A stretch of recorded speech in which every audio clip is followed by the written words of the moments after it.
জটিলতার কারণে একদিন পিছিয়ে আজ বসানো হলো পদ্মা সেতুর নবম স্প্যান। সকাল 8টার দিকে শরীয়তপুরের জাজিরা প্রান্তের 34 ও 35 নম্বর পিলারের উপর স্প্যানটি বসানো হয়।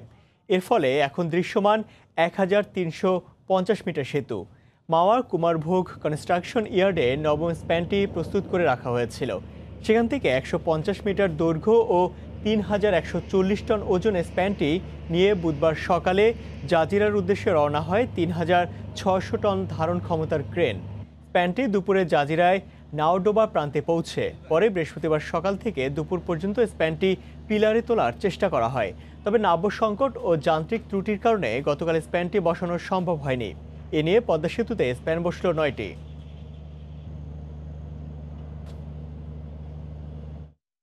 এই মুহূর্তে জাজিরা প্রান্তে আছেন রিপোর্টার এহসান জুয়েল। বিস্তারিত জানতে সরাসরি চলে যাচ্ছি তার কাছে। জুয়েল, ইমতিয়াজ, যে স্প্যানটি তোলার কথা ছিল সেটি আজ সকাল সকাল তুলে ফেলা হয়েছে। এখন সেটি আসলে আগের যে স্প্যানগুলো রয়েছে সেগুলোর সঙ্গে জোড়া দেওয়ার কাজটি চলছে। আর এই জোড়া দেওয়ার কাজটি খুব সূক্ষ্ম একটি কাজ। এই কাজটি করতে হয় যেহেতু আগে একটি মডিউলের একসঙ্গে 6টি স্প্যান একসঙ্গে বসাতে হয়, তাই আগের যে স্প্যানটির এক ধরনের ঢালু রয়েছে সেই ঢালুর সঙ্গে এটি উল্টো দিক থেকে ঢালু হয়ে আসবে। তাই এই দুটো ঢালু আসলে একসঙ্গে মিল করার বিষয় রয়েছে, সেই কাজটি এখন চলছে। আর এই কাজটি করার পরে এখানে স্প্যানটি পিলারের সঙ্গে ঝালাই করে দেওয়া হবে। এখন পর্যন্ত যে ক্রেনটি স্প্যানটি বয়ে এনেছে সেই ক্রেনটি স্প্যানটি ধরে রেখেছে, তবে সেখানে আমরা এটাকে র্যাপিং একটি ক্রেন বলে। আগের স্প্যানের অর্ধেক সেটি জোড়া দেওয়া হয়, সঙ্গে নতুন স্প্যানের অর্ধেক জোড়া দেওয়া হবে। সব কিছু মিলে দুটো স্প্যানের অর্ধেক জোড়া দেওয়ার জন্য সেটি এখনও ঝুলে রাখা হয়েছে, পুরোপুরি পিলারের উপর বসানো হয়নি। পুরোপুরি পিলারের উপর বসাতে আরও লম্বা সময় লাগবে, 3-4 ঘন্টার বেশি সময় আছে।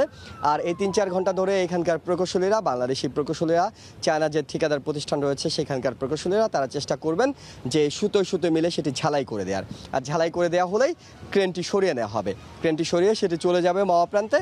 এবং আপনি জানেন যে আজ 34 এবং 35 নম্বর পিলারের উপর নবম স্প্যানটি বসেছে। তার পাশেই কিন্তু 33 নম্বর পিলারটিও প্রস্তুত করা আছে, এবং সেই পিলারটিতে হয়তো আমরা ধারণা করছি আগামী 10-15 দিনের মধ্যে আরও একটি স্প্যান বসানো সম্ভব হবে। তার মানে একসঙ্গে 10টি পিলার দৃশ্যমান হবে, যেটি প্রায় 1.5 কিলোমিটার সেতু একসঙ্গে দৃশ্যমান করে দেওয়া যাবে।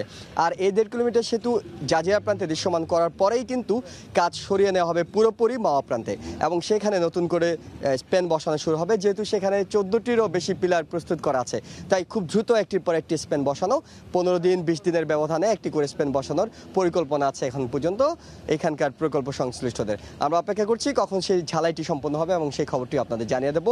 ইমতিয়াজ, এই ছিল আমার কাছে সবশেষ খবর। দর্শক, কারিগরি জটিলতার কারণে একদিন পিছিয়ে পদ্মা সেতু নবম স্প্যান আজ বসানো হলো। আর সে খবর জানাতে পদ্মা সেতু এলাকা থেকে আমাদের সঙ্গে যোগ দিয়েছিলেন সহকর্মী